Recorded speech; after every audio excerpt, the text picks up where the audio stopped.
अस्सलामु अलैकुम नाज़रीन, मैं तुम्हारा फ़ैसला कबूल करता हूँ।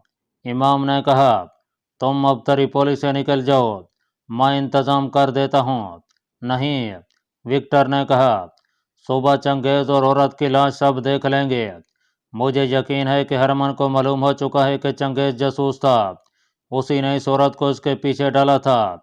वो यही समझेगा कि इन दोनों को मुसलमान जासूसों ने कत्ल किया है। फिर यहाँ के मुसलमानों के लिए क़यामत आ जाएगी। पहले यह काम मिल चुके हैं कि किसी पर जासूसी का शक हो तो उसे कैद या कत्ल कर दिया जाए। अब तो यूं समझो कि यहाँ के हर मुसलमान घराने पर हरमन ने एक एक जासूस मुकर्रर कर दिया है। ये लोग मुसलमानों को जुल्म व तशद्दुद का निशाना बनाने के बहाने ढूंढ रहे हैं। मैं वापस अपनी जगह जा रहा हूँ। मैं ये कत्ल अपने ज़िम्मे लूँगा और वजह यह बताऊँगा कि मैं और चंगेज़ रकीब थे। हम तुमसे इतनी कुर्बानी नहीं लेंगे। इमाम ने कहा, मैं तुम्हारे साथ एक आदमी को भेजूंगा जो तुम्हें कहरा छोड़ाएगा। मैं अपनी जान की कुर्बानी देना चाहता हूँ। विक्टर ने कहा, मुझे वो वक्त याद है जब मेरे शहर में सलेबी फौज के दो अफसरों ने मेरी बहन पर हाथ डाला था। कोई सही मेरी मदद को नहीं आया था। 3 मुसलमान जवानों ने उन सिपाहियों का मुकाबला किया था। तीनों जख्मी हो गए थे, लेकिन उन्होंने मेरी बहन को बचा लिया था। वो तो कोई बलई अफसर अच्छा था जिसने मेरी शिकायत सुन ली थी, वरना मेरी बहन भी ना रहती और तीनों मुसलमानों को भी कत्ल करा दिया जाता। उसी वाक़या ने मुझे मुसलमानों का जासूस बनाया था।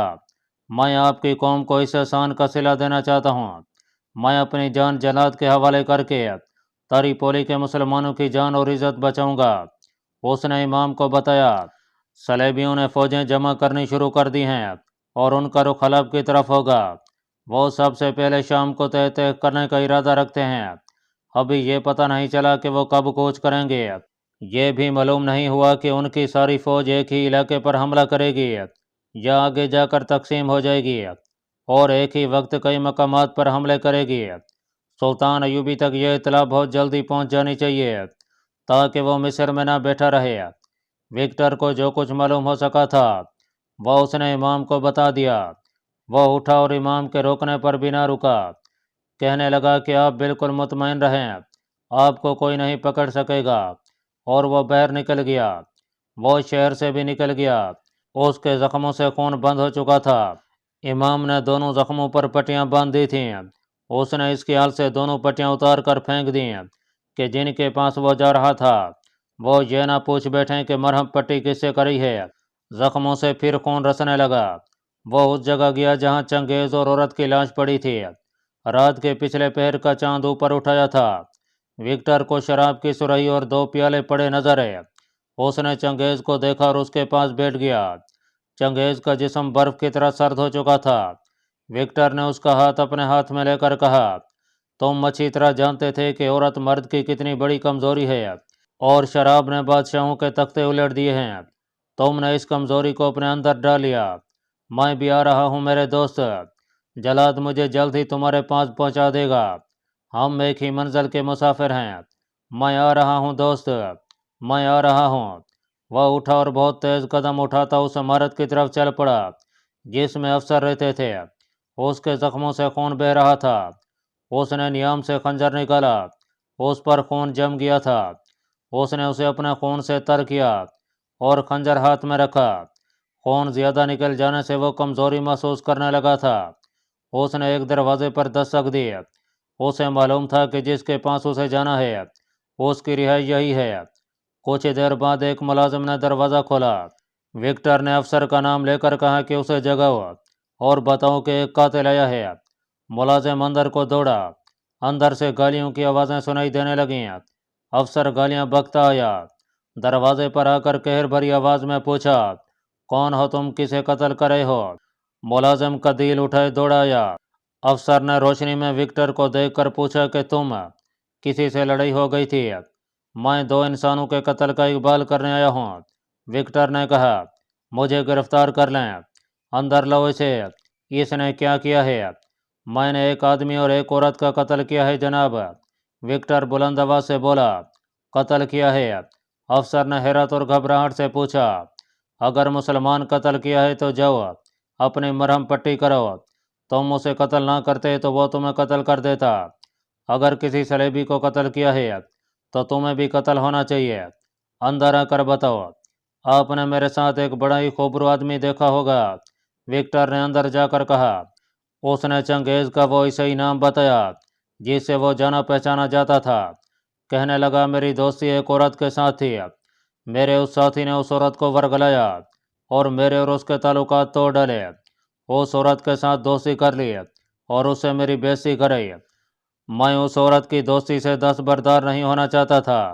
उन दोनों ने मुझे बहुत मुश्तइल किया। मैंने आज रात उन्हें इकट्ठे बैठे देख लिया। मैं दरअसल उन्हें ही देखने गया था। उन्हें मैंने ऐसी हालत में देखा जो मेरी बर्दाश्त से बाहर थी। मैंने औरत पर हमला किया और उसे खंजर से मार डाला। फिर अपने रकीब के साथ खंजरबाजी हुई। मुझे ये 2 जख्म आए हैं, उसे भी 2 जख्म आए हैं, मगर मौलिक साबित हुए हैं। कहीं भाग जाने की बजाय आपके पास आ गया हूँ। ये अफसर बिल्कुल संजीदा नहीं लगता था। वो शायद विक्टर को छोड़ देता, मगर सुबह होते ही लाशें देखी गईं। हरमन और उसके नायब को पता चला तो दोनों गुस्से से पागल होने लगे। मकतूला उनकी बड़ी कीमती और करामत मुखबर और जासूस थी, और चंगेज उस औरत का शिकार था जिससे उस गिरोह का सुराग लगाना था। ये गिरोह महफूज हो गया था। विक्टर के जख्मों से खून बह रहा था। किसी ने उसकी मरहम पट्टी की ना सोची। हरमन ने उसे पीटना शुरू कर दिया जिससे विक्टर बेहोश हो गया। इसके बाद वो कभी भी होश में न आया। दूसरे दिन बेहोशी की हालत में उसे जलाद के हवाले कर दिया गया। जलाद के कुल्हाड़े ने एक ही वार से उसका सर तन से जुदा कर दिया। उसके सर और धड़ को जब एक गड्ढे में फेंका जा रहा था, उस वक्त इमाम का रवाना किया हुआ एक जासूस तरोपोली से दूर निकल गया था। उसे ऊंट पर भेजा गया था क्योंकि कहरा तक का सफ़र बड़ा ही लंबा और बड़ा ही कठिन था जिसे सिर्फ ऊंट ही बर्दाश्त कर सकता था। नाजरीन, 572 हिजरी के अवाइल का एक महीना था। काहिरा के फौजी इलाके में गैर मामूली रौनक और चहल पहल थी।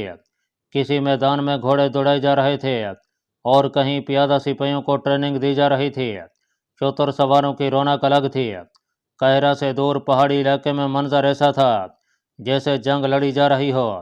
यह सुल्तान अयूबी की फौज की जंगी मश्क थी। एक वादी में आतिशगीर मादा फेंक कर आग लगाई गई थी जो 20-25 गज तक फैली हुई थी। सवार घोड़े दौड़ाते उन शोलों में से गुजर रहे थे। एक जंगी मश्क दूर रेगिस्तान में हो रही थी। किसी सिपाही को पानी अपने साथ रखने की इजाज़त नहीं थी। यह बड़ी ही सख्त ट्रेनिंग थी जो नए रंग रूटों को दी जा रही थी। भर्ती अभी जारी थी। फौज के तमाम सलार और दीगर अफसर इस ट्रेनिंग में मसरूफ़ थे। सुल्तान अयूबी सल्तनत के दूसरे मसाइल और अमूर की तरफ रात को तवज्जो देता था। उसका दिन ट्रेनिंग की निगरानी करते और सलारों को हिदायत देते गुजरता था। इस वक्त तक किसी न किसी मकबूजा इलाके से अपने किसी आदमी को आना चाहिए था। सुल्तान अयूबी ने अपने पास खड़े एक सलार से कहा। वह एक चट्टान पर खड़ा जंगी मश्क देख रहा था। उसने कहा, सलेबी आएंगे ज़रूर। ये मुझे कोई जासूसी बता सकता है कि वो किधर से आएंगे, कहाँ से आएंगे और उनकी नफरी कितनी होगी। वो चट्टान से उतरकर किसी और तरफ जाने लगा तो उसे दूर से गर्द उड़ती नजर आई जो 1 या 2 घोड़ों की थी। सुल्तान अयूबी रुक गया। गर्द करीब आई तो उसमें से 2 घोड़े बरामद हुए। एक पर अली बिन सुफियान सवार था और दूसरे को सुल्तान पहचान ना सका। वो त्रिपोली से इमाम का भेजा हुआ जासूस था जो वहां से ऊंट पर रवाना हुआ था। बहुत दिनों बाद कहरा पहुंचा था। अली बिन सुफियान ने उससे रिपोर्ट ली और उसे घोड़ा देकर साथ ले आया ताकि रिपोर्ट सुल्तान अयूबी को फौरन दी जाए। जासूस ने सुल्तान अयूबी को बताया, सलेबी एक बर्क रफ्तार और तूफानी हमले के लिए तैयारियां कर रहे हैं। फौजों का इज्तिमा शुरू हो गया है। सबसे ज़्यादा फौज हुनैन के शाह रिनाल्ड की है। वो इस तूफानी यलगार की क़यादत करना चाहता है। वही रिनाल्ड जिसे नूरुद्दीन जंगी ने गिरफ्तार करके कैद में डाल दिया था। सुल्तान अयूबी ने कहा, उसे वो अपनी शराइत पर रिहा करना चाहते थे, मगर जंगी की बेवक्त मौत रिनाल्ड की रिहाई का बायस बनी। आज वो रिनाल्ड इस्लाम का खात्मा करने आ रहा है। हाँ, तुम आगे सुनाओ। उन्हें यलगार करनी चाहिए थी। और कौन होगा? त्रिपोली का रिमांड होगा। ज़्यादातर अफवाज का इज्तिमा वहीं हो रहा है और हमले की तफसीलात वहीं तय हो रही हैं। तीसरा बल्डून होगा। उसकी फ़ौज भी कम नहीं। ये मालूम नहीं किया जा सका कि सलेबी फ़ौज कब कूच करेगी। हमला शाम पर होगा। हलब हुरान और हमाद के नाम सुने गए हैं। کچھ جلدی ہوگا۔ علی بن سفیان سلطان ایوبی نے کہا، مجھے تریپولی سے آخری اطلاعات کا انتظار رہے گا۔ ان اطلاعات کا انتظار نہ کریں جن کی آپ توقع لگائے بیٹھے ہیں۔ علی بن سفیان کی بجائے جاسوس نے جواب دیا، صلیبیوں کے عسکری ایوان میں ہمارے آدمی تھے، دونوں مرے گئے ہیں۔ اس نے راشد چنگیز اور وکٹر کا واقعہ سنا دیا۔ سلطان ایوبی کی آنکھیں لال ہو گئیں۔ جاسوس نے کہا، رینالڈ نے دعویٰ کیا ہے کہ اس کی فوج میں 250 نئی ٹھونگے۔ اپنے ان دونوں جاسوسوں نے مرنے سے پہلے امام کو بتایا تھا کہ صلیبی آپ کو چھاپا مار اور شب خون مرنے کا طریقہ استعمال کرنے کی مہلت نہیں دیں گے۔ انہوں نے کچھ ایسی چالیں سوچ لی ہیں جن سے وہ آپ کو مجبور کر دیں گے کہ آپ پوری فوج کو سامنے لا کر لڑیں۔ انہیں آپ کی اس کمزوری کا علم ہے کہ آپ کے پاس فوج کی کمی ہے۔ اسی کے پیش نظر وہ بہت زیادہ فوج لا رہے ہیں تاکہ آپ گھوم پھر کر نہ لڑ سکیں۔ جاسوس کی یہ اطلاع ملنے کے بعد سلطان صلاح الدین ایوبی باہر کم نظر آنے لگا۔ وہ کمرے میں بند رہنے لگا، کاغذ پر ممکنہ میدان جنگ کا نقشہ بنا کر اس پر پیش قدمی اور دیگر چالوں کی لکیریں کھینچتا رہتا۔ کبھی اچانک اپنے سالاروں کو بلا کر ان کے ساتھ بحث میں الجھ جاتا اور انہیں موقع دیتا کہ وہ بھی رائے دیں اور چالیں سوچیں۔ ان سالاروں میں ایک عیسیٰ الحقاری تھا جو ایک قابل سالار ہونے کے علاوہ عالم اور قانون دان بھی تھا۔ اسے بعض مورخوں نے سلطان ایوبی کا دست راز بھی کہا ہے۔ ایک روز سلطان ایوبی نے خلاف توقع کوچ کا حکم دے دیا۔ اس نے فوج کا خاصا حصہ سوڈان کی سرحد کے ساتھ خیمہ زن کر دیا کیونکہ ادھر سے بھی حملے کا خطرہ تھا۔ اس کے لیے سب سے بڑی مصیبت یہی تھی کہ وہ پیش قدمی کرتا تھا تو اس کے عقب میں بھی دشمن ہوتا تھا۔ صلیبیوں کے لیے وہ مصر کی ساری فوج نہیں لے جا سکتا تھا۔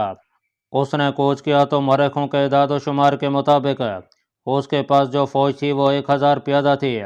یہ سب مملوک تھے۔ مملوک آزاد کیے ہوئے غلاموں کو کہا جاتا تھا۔ یہ لڑاکے اور جنگجو تھے۔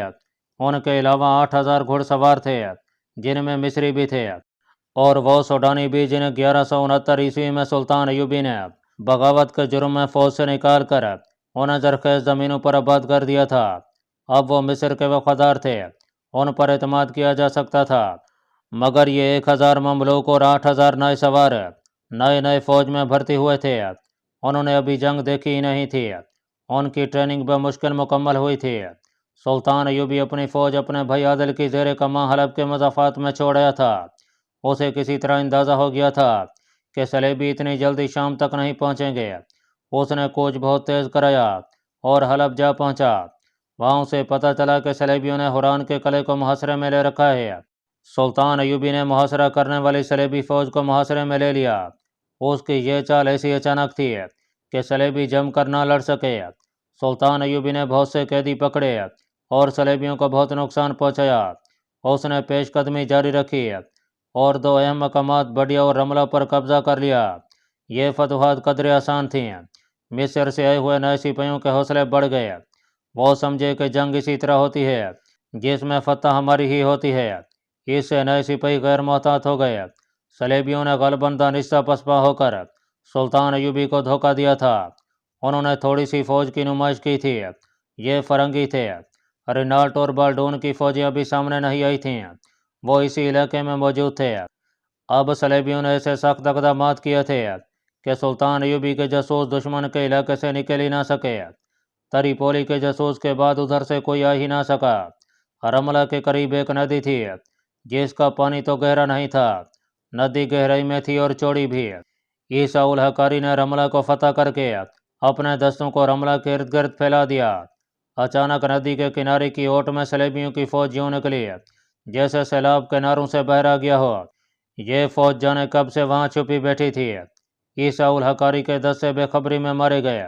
وہ بکھرے ہوئے بھی تھے، مقابلہ نہ کر سکے۔ تریپولی کے جاسوس کی یہ اطلاع صحیح ثابت ہوئی کہ صلیبی ایسی چالیں چلیں گے جن سے سلطان ایوبی اپنے مخصوص طریقۂ جنگ سے لڑنے کے قابل نہیں رہے گا۔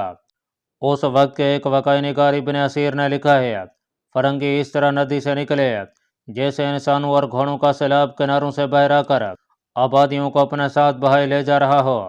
سلطان ایوبی کی فوج بے خبری میں مکمل گھیرے میں آ گئی۔ مشہور مورخ جیمز نے لکھا ہے، شاہ بالڈون صلاح الدین ایوبی سے پہلے اپنی فوج رملہ کے مضافات میں لے آیا تھا۔ صلاح الدین ایوبی کی فوج نے رملہ کا شہر فتح کر لیا اور اس کے ہراول کے ایک سالار ایولن نے شہر کو آگ لگا دی تھی۔ صلیبیوں کی گھات کامیاب رہی۔ ایوبی گھیرے میں آ گیا، اس کے دستے بکھر گئے۔ اس نے کئی دستے یکجا کر لیے اور اپنی خصوصی چال کے مطابق جوابی حملہ کیا، مگر میدان صلیبیوں کے ہاتھ میں تھا۔ صلاح الدین ایوبی کا حملہ نہ صرف ناکام رہا بلکہ اس کے لیے پسبائی بھی ناممکن ہو گئی۔ نئے رنگ روڈ جو چند ایک مقامات آسانی سے فتح کر کے یہ سمجھ بیٹھے تھے کہ انہیں کوئی شکست دے ہی نہیں سکتا، وہ ایسے بھاگے کہ انہوں نے مصر کا رخ کر لیا۔ بھاگنے والوں میں ان کی تعداد زیادہ تھی، جنہیں بعض غیر محتاط فوجی افسروں نے مال غنیمت کا لالچ دے کر بھرتی کیا تھا۔ سب سے بڑی وجہ یہ تھی کہ یہ سب ناتجربہ کار تھے۔ سلطان ایوبی اس کفیت میں رہ گیا تھا کہ وہ ایک اونٹ پر سوار ہو کر میدان کارزار سے نکلا اور اپنی جان بچائی۔ قاضی بہاؤالدین شداد جو اس جنگ کا عینی شاہد ہے، اپنی یادداشتوں میں لکھتا ہے، سلطان ایوبی نے مجھے اس شکست کی وجہ ان الفاظ میں بتائی تھی: صلیبیوں نے میری چال چل کر میری فوج کو اس وقت جنگ میں گھسیٹ لیا جب میں اسے جنگی ترتیب میں نہیں لا سکا تھا۔ دوسری وجہ یہ ہوئی کہ میری فوج کے پہلوں پر جو دستے تھے وہ جگہ آپس میں بدل رہے تھے۔ یہ بہت بڑی نقل و حرکت تھی۔ صلیبیوں نے اس کفیت میں حملہ کر دیا۔ ان کا حملہ اتنا شدید اور اچانک تھا کہ میرے نئے سپاہی اور سوار گھبرا کر پیچھے کو بھاگ اٹھے اور انہوں نے مصر کا رخ کر لیا۔ وہ راستے سے بھٹک گئے اور دور دور بکھر گئے۔ میں انہیں یکجا نہ کر سکا۔ دشمن نے میری فوج سے بہت سے جنگی قیدی پکڑے، ان میں عیسیٰ الحقاری بھی تھا۔ سلطان ایوبی نے اپنی فوج کو مروانے کی بجائے حکم دے دیا کہ اپنے اپنے طور پر میدان جنگ سے نکلو اور قاہرہ پہنچنے کی کوشش کرو۔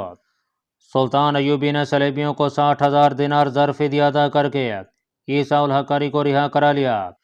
ایک وقائع نگار محمد فرید ابو حدید نے لکھا ہے کہ سلطان ایوبی نے اپنے بھائی شمس الدولہ توران شاہ کو اس جنگ اور اپنی شکست کا حال لکھا تھا، جس میں اس نے عربی کا ایک شعر بھی لکھا تھا جس کے معنی یہ ہیں: میں نے تمہیں اس وقت یاد کیا جب صلیبی برچیاں چل رہی تھیں، دشمن کی سیدھی اور گندمی رنگ کی برچیاں ہمارے جسموں میں داخل ہو کر ہمارا خون پی رہی تھیں۔ یہ معرکہ جمادی الاول 573 ہجری اکتوبر 1177 عیسوی میں لڑا گیا تھا۔ سلطان صلاح الدین ایوبی اس حالت میں قاہرہ پہنچا کہ اس کا سر جھکا ہوا تھا۔ اس کے ساتھ کوئی فوج نہیں تھی، اس کا محافظ دستہ بھی ساتھ نہیں تھا۔ اس نے قاہرہ پہنچتے ہی مزید بھرتی کا حکم دیا۔ شام کے محاذ پر وہ اپنے بھائی عادل اور بڑے قابل سالاروں کو حماد کے علاقے میں چھوڑ آیا تھا۔ اللہ پاک کمی بیشی معاف فرمائے۔ اللہ آپ کا حامی و ناصر ہو، آمین۔